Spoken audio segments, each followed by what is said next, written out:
Buenos días. Antes que nada, quiero agradecer a Adrián por permitirme compartir algunas experiencias con el equipo respecto a la forma de dar clases y qué cosas me han funcionado para ello. Eh, Quiero empezar con Sir Ken Robinson, citándolo, al fallecido Sir Ken Robinson, citándolo con respecto a la creatividad, que es la imaginación aplicada, y la innovación es la creatividad aplicada, es decir, cómo se es creativo, en este caso aterrizándolo a nuestros quehaceres con respecto a la educación, a las clases. Él sentó un paradigma para mí, ya que finalmente él pues me ha ayudado a ver cómo la educación debe ser cambiada o está cambiando con lo que respecta a años anteriores. Quiero tocar tres temas primordiales que tienen que ver en qué contexto nos encontramos actualmente, las estrategias que podríamos seguir y qué aplicaciones podemos utilizar precisamente para apoyarnos en esta estrategia. Primero quiero hablar sobre los centennials, es decir, la generación de nuestros estudiantes actualmente, que son nacidos a partir del 95 y tienen una edad de entre 14 y 23 años. Es decir, son los que se nos están graduando y son las generaciones, al menos 2 o 3 generaciones que todavía vienen en camino. Son gente creativa, autodidacta, multitask y multipantalla, es decir, por esas razones están constantemente con el celular y con la computadora al mismo tiempo. Son nativos digitales al 100% y su fuente de información primordial es el Internet. Ahora bien, eso no quiere decir que esa información sea precisamente de la mejor calidad. 46% pasa más de 3 horas al día enchufados en la red. 60% prefieren utilizar los canales de video en la red como fuente primordial de información, ya sea YouTube, Vimeo y algunos otros. Ahora, 39% prefiere la instrucción que sea dirigida por el maestro. Ahora, también se caracterizan por ser adaptables a distintos contextos laborales, son muy pragmáticos, es decir, que el aprendizaje, si ellos no ven para qué les va a servir, no le dan importancia. Y tienen una facilidad enorme para integrarse a distintas generaciones en la fuerza laboral, es decir, las que ya estamos trabajando, ¿no? Ahora, esta generación Z, el 52%, una gran cantidad, tiene una confianza en las habilidades que se requieren para poder ejercer, sobre todo las tecnológicas, pero no tienen seguridad en cuanto a las habilidades suaves y ahí tenemos una oportunidad precisamente para nuestra impartición de la formación en ellos. Ahora, perciben la necesidad de desarrollar competencias como el pensamiento crítico, lógico y la toma de decisiones. Pregunta, ¿cómo podemos adaptar nuestro contenido de nuestras clases precisamente con pensamiento crítico, lógico y en toma de decisiones? Y ahí creo que hay una clave. Ahora, ellos esperan que en las escuelas se les enseñe cómo aprender y no qué aprender. Eso lo pueden adquirir ellos solos. Hay un estudio tomado con Quinteros y Mignone que habla de que la aproximación en la clase a la realidad implica la renovación didáctica de la práctica de la enseñanza. Es decir, nuevas formas de enseñanza, evaluación y uso de plataformas digitales para apoyar en este proceso. Es justo lo que estamos forzados, a veces lo hacemos con convencimiento y después lo hemos hecho por necesidad con esta situación en la que estamos viviendo. Ahora, el facilitador. ¿Quién es el facilitador? Pues nosotros somos generaciones que estamos repartidos en 3 distintas generaciones o grandes grupos, que son los baby boomers, somos la generación X, que somos los migrantes digitales, y los millennials, que ya son gente que tiene, pues, digamos, digitalmente letrada, y que tenemos esos grandes contrastes, ¿no? Mientras unos estuvimos migrando de una cuestión análoga a una digital, otros manejan la red de alguna manera muy sencilla y otros les está costando mucho trabajo adaptarse a estas circunstancias. Ahora, también quiero citar a Eli Noam, catedrático de la Universidad de Columbia, y él decía que el problema de hoy en día no es el acceso a la información, eso está resuelto. El problema es qué hacemos con dicha información. Y a eso me refería con la calidad de la información a la cual estamos accediendo. Por otro lado, se ha encontrado un estudio de Microsoft en Canadá que el intervalo de la atención en nuestros chicos ha bajado desde el 2000 de 12 segundos a 8 segundos. Es decir, ese gap para perder la concentración es muy, muy fácil. Esto es debido a que hay una actividad o una hiperactividad cerebral precisamente por la abundancia de información de juegos, de aplicaciones, de redes sociales y está motivada por esos estímulos.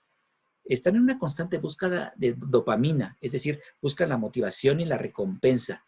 Entonces, ¿cómo podemos utilizar la motivación y recompensa como elemento fundamental de nuestras clases. Esos cambios de estímulo, creo por ahí está la clave para poder compartirlo. Otros de los estudios, y aquí quiero destacar 3 primordialmente, que tienen que ver con que 77% utilizan, no hacen nada cuando están utilizando la atención y lo primero que hacen es buscar su teléfono, ¿no? Cuando no están ocupados en alguna otra cosa. ¿Cuántos de ustedes están buscando constantemente su teléfono? Se ha convertido en una especie también de pandemia. Ahora, ¿cuántas personas? 52% están buscando el celular cada 30 minutos. Y 80%, fíjense aquí lo importante, 80% está utilizando otros elementos al mismo tiempo que utilizar la televisión. Yo por lo menos me siento a veces, pues, descrito en ese rubro, ¿no? Otro gran hombre, Herbert Simon, Premio Nobel de Economía, habla de que la información consume es la atención de los recipientes. Y por tanto, la abundancia de información queda proveza de atención. Entonces, ¿cómo en la era de la pandemia podemos lograr la atención de nuestros alumnos cuando estamos a distancia? Porque somos seres sociales. Bueno, ahora quiero tocar esa parte, ¿no? ¿Cómo le está afectando esta cuestión de la distancia, de que están encerrados en el hogar? Somos seres sociales eminentemente y el estar encerrados ha provocado distrés en lugar de estrés. Es decir, es el estrés o la tensión negativa. Hay dificultad para conciliar el sueño, irritabilidad, hipervigilancia. Tenemos problemas de concentración, sobre todo en nuestros estudiantes. Eso genera también ansiedad, depresión. Y hay pérdidas de distintas naturalezas, desde afectivas, de relaciones, pero también cuestiones por salud de familiares o amigos, ¿no? Entonces, estamos lidiando con ese contexto. Ahora bien, este estudio que les comentaba previamente habla de que es imposible aprender, memorizar y organizarse si nuestros estudiantes están distraídos, preocupados o deprimidos, y principalmente por esta situación de miedo que ha generado la situación del virus, ¿no? La pandemia. Por lo tanto, es deseable trabajar dentro de nuestras clases con una visión de acompañamiento, de empatía, tolerancia a estas circunstancias. También buscar canales de comunicación paralelas, ¿no? Adicionales a la plataforma base que utilizamos. Y tratar de que nuestros espacios estén adecuados en cuanto a la ergonomía, la posesión, la iluminación y cuidar la conectividad, que es uno de los grandes problemas en los que creo nos hemos enfrentado. Ahora bien, esto implica una gestión de las distracciones, tener disciplina en los horarios de clase y en los horarios también de nuestras rutinas. Ser regulares en cuanto a las formas de enlace, qué hora nos enlazamos, qué hacemos en las etapas de cada clase. Otra de las cuestiones que para mí, con esta cuestión de estrategia, implica una importancia fundamental es motivar las pausas activas, es decir, los cambios de estímulos y relajamientos cada X tiempo, ¿no? Dando espacios de 3 a 5 minutos, pero también fomentar esos recesos. Ahora más que nada es importante cuidar esos recesos para que permitan ir al baño, a tomarse algo, a comer algo, para después volver puntualmente a la clase. Es muy importante establecer reglas, no solo en la clase, sino en la casa, ¿no? Y respetar los tiempos y los espacios. Ahora bien, ¿qué aplicaciones podemos estar utilizando? En lo particular, ven esa gama, hay muchas más, pero que yo utilizo. Y ahorita quiero explicarles cuáles estoy utilizando precisamente para combinarlas, para mantener estos cambios de estímulo y mantener la atención de ellos. Entonces, en una clase regular, típica, puede haber variaciones, se ajusta de acuerdo a la temática. Tenemos 5 fases. Esta primera es la de apertura, donde fomento una cuestión de charla informal, en lo que todo el mundo va llegando, el pase de lista, que a veces puede ser muy larga, y platicar alguna anécdota de lo que estamos viviendo, de cómo se sienten. Ahí podemos tener una oportunidad para indagar. Después propicio un cambio de estímulos, en donde siempre inicio con un quiz. Eso genera expectativa y permite generar un repaso de clase. Después arranco con un tema. Ahí hay otro cambio de estímulo, ¿no? Y utilizo una presentación, una discusión, un video. Ahí es cuando normalmente sugiero que se maneje un corte, ¿no? De 3 a 5 minutos para después volver a otro tipo de actividad, ya sea tema o un taller o trabajo grupal, donde ya se pueden dividir en equipos y después generar un receso mayor para después volver a continuar con otro tema o concluir con los resultados de lo que pasó en la actividad. ¿Cómo manejamos o qué aplicaciones manejo en este tipo de etapas? Bueno, para la apertura utilizo primordialmente 3 y estas son sugerencias, no quiere decir que se tengan que utilizar, pero ¿para qué me sirve el Kahoot? En el modo básico sirve para repasar temas, para mantener la atención, genera la expectativa y les permite también estar esperando que van a venir esas preguntas con base en el tema anterior. Normalmente son de 3 a 5 preguntas, muy rápido. Eso permite una forma de inducción a la temática del día de la sesión. Otra herramienta que utilizo constantemente es Socrative. Lo alterno, no siempre utilizo Kahoot, no siempre utilizo Socrative, y tiene que ver con una pequeña carrera. Socrative permite hacer carreras de caballos, carreras de bicicletas, de abejitas, a modo de un quiz. Y pues la plataforma de comunicación, primordialmente la que utilizo es Zoom, pero que también me permite generar una encuesta, activando poll, para sondear y tomar decisiones en equipo, decisiones grupales. Después de la apertura, paso al tema central. Y ahí las 4 aplicaciones, bueno, que utilizo primordialmente, más que nada el Classroom, donde utilizo PowerPoint y PDF o Keynote, dependiendo de las que se requiera, como gestor. Pero utilizo Prezi para presentaciones dinámicas, con la posibilidad de insertar algunos videos. Otra que utilizo es Kahoot, pero ahora lo utilizo en la modalidad Premium. Esto nos permite dar una clase intercalando preguntas de diversa naturaleza que refuerzan el contenido. Es muy interesante porque a fin de cuentas es como una presentación y uno se detiene para hacer alguna pregunta y después continúa presentando slides. Ahora bien, estoy utilizando el modo premium debido a que Kahoot lo permitió por la pandemia, pero ahora ya están cobrando, que ese es un cuestionamiento, ¿no? No necesariamente yo estoy utilizando todavía la gratuita y el modo premium, pero para poder apoyarme en eso, pero se me va a acabar. Estoy en ese debate. Lo mismo me sucede con Nearpod, que es una aplicación buenísima, que es interactiva y combina muchas de estas habilidades, es decir, presentaciones con videos, con tableros para trabajar colaborativamente y que todos lo puedan ver, generar encuestas, y se puede trabajar de manera sincrónica o asincrónica, y eso es una gran ventaja con el Nearpod. Ahora bien, después hago una pausa y ahí paso ya realmente al trabajo grupal. No siempre se manejan los trabajos grupales, pero en el trabajo grupal todo el mundo está participando y se investiga en línea, se utiliza la red para investigar, pero obviamente dirigido por el profesor. En este caso, pues se puede trabajar de manera plenaria, todos colaborando, o también trabajando en breakout rooms. Estas aplicaciones que yo utilizo son Padlet, donde permite el trabajo colaborativo de manera individual o por parejas, preferentemente, y facilita aportaciones con imagen y texto. Después paso a Miro, donde hay un trabajo colaborativo. Ahí me permite también manejar con muchas plantillas diversas y dibujar y establecer ligas, mapas mentales, y son herramientas que enriquecen las aportaciones.